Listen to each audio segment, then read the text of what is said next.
Every fight is different. It's a new fight, so that's a weird question. That's like kind of like just like a dorky like online fan question. So like I don't really get how that would affect how I'm fighting a completely different fighter. You know what I mean? So I'm focused on what's happening on Saturday and on the task at hand for that.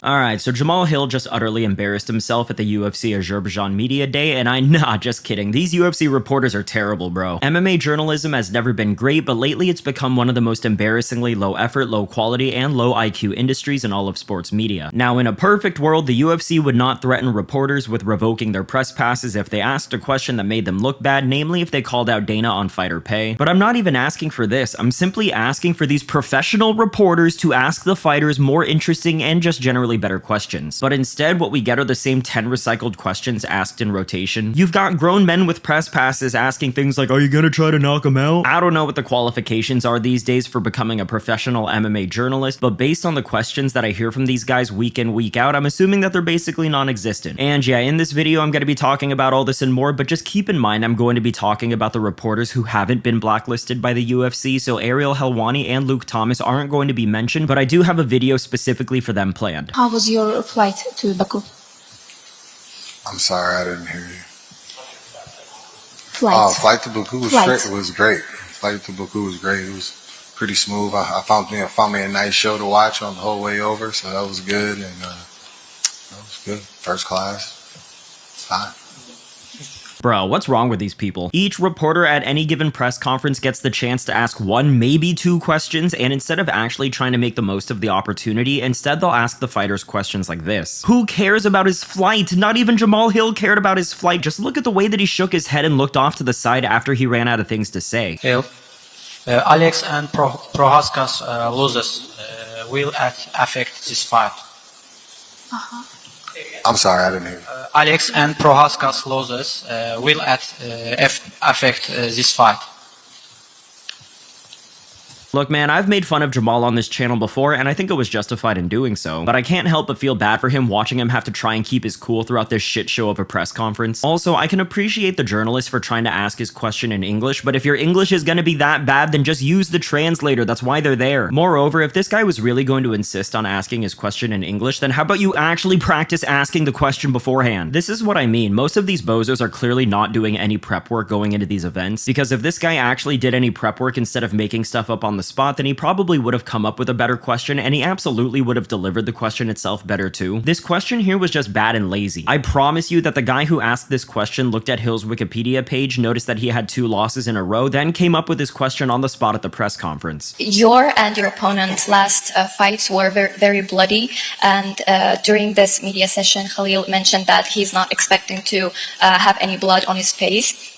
What do you think is going to happen on the 21st? What are your thoughts about it? I'm glad that at least one half-decent question was asked here. It's not great, but there was at least some level of thoughtfulness into crafting it. In this one question, the reporter references how Hill and Rountree's previous fights with Alex Pereira went, then uses that to tie in what Khalil had to say about their upcoming fight, then asks for Jamal's take on the situation. There are layers to this question that were not at all present in any of the previous ones that I showed you, and you can definitely tell that Jamal was more receptive to answering this one just based on the look on his face as well as his response that he gave. If he's not expecting to have any blood, then he's not really ready for war. You don't really understand what's in front of him, so he can expect that. So whenever I open his face up and he starts to see it, then we're gonna see what he does and how he reacts then. This guy gets hit more than he hits anybody. Like that's literally a stat of his whole career. Like, that's a wild statement. I'm a big believer that when it comes to press conferences, the better questions will result in better answers. It's a very simple concept that even I, a guy with 0 journalism experience, can understand. So it's shocking to me that we're 30 years into this sport, yet these professionals can't seem to wrap their heads around that. And then, of course, these guys completely destroy their momentum by following this up with yet another mundane, pointless question. There was a photo on the social media. You were sitting back to back with Khalil in a WWE event, I guess. Was there any interaction that night? I know you told the story before in the UFC PI. You did an awkward encounter with you and Khalil. Yeah, I know what you're talking about. Yeah, we were just there to watch the show. I mean, they just so happened to sit him there. I don't know this dude. Like, I don't know him. I don't speak to him. We've had no interactions, like anything like that. So it's like, okay, thank you. He's another guy in the room. Jamal's body language at the end of his response really says a lot about how fed up he probably feels with this entire presser. This guy has been asked one decent question out of like 5 or 6 at this point, and I don't blame him at all for openly showing how irritated he is for them wasting his time. And although I'd love to say that these jokers did a better job at handling Khalil Rountree's press conference, that was absolutely not the case. Congratulations on having your own custom shorts. You are one of the few people that have that. I know it's just shorts, but do you think it comes with a pressure? Do I think that it comes with pressure? Yeah, having very few people that having your own custom shorts. I don't feel any pressure at all. So you're telling me that this journalist had the foresight to add the disclaimer of they're just custom shorts to his question and still thought it would be a good idea to ask that question? Bro, the answer to your question was in your question. They are just custom shorts. Why would there be added pressure to fight with them? First one, you had no surgery after the Pereira fight. So it's been like 8 or 9 months, I guess. If it's not fully healed, how does that affect your defense? And do you plan to make up for it with power shots, etc.? Yeah, I had no surgery after the fight, but it's fully healed.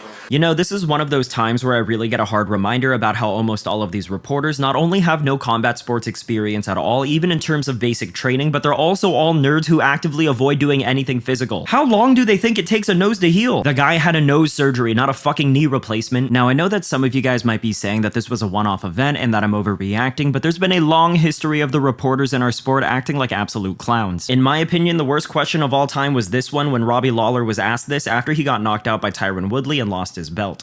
Was there any thought to maybe keeping him up? Because you know he's coming at you with the right hand. I mean, would you think like... Well, first of all, he threw a jab. And when you throw a jab, I went to parry the jab, and then he went over the top. I mean, obviously, in hindsight. Then you have this idiot who thought that Albert Tumanov was Robbie Lawler, even though Robbie wasn't even at the press conference at all. For Robbie, please. Robbie, congrats. I wanted to ask you, there's a really cool moment there at the... at the end of the fight where you guys kind of collapsed at the same time on the cage. Were you aware of that? I mean, what's going through your head and how do you feel in that moment? I'm sorry. So sorry. My bad. You thought that was Robbie Lawler?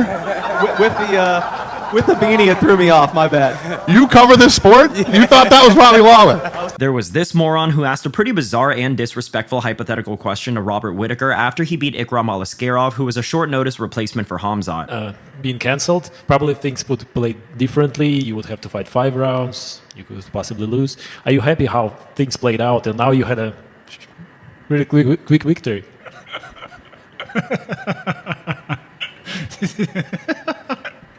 Mate, if I had wheels, I'd be a bike. And then when Robin Hamzat actually did end up fighting at UFC 308, there was a reporter that asked this. By physicality, he's a very uncomfortable opponent. He's tall. He's a really good wrestler. I'm looking right now at your team, and I don't see anybody who can replicate him. How do you feel about that?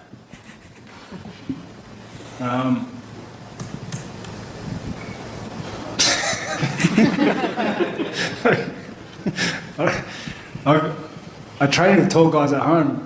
I just didn't bring them with me. Again, I understand that Whittaker got demolished in the fight, but this was a dumb question. Like, do you expect him to bring his entire gym out to fight week? In a similar vein, we have this reporter who asked this question to Max Holloway leading into his fight with Ilia Topuria. Max, Ilia is more complete than you, has more knockout power. Do you think you have any chance against Ilia Topuria? I wouldn't be here if I didn't, brother.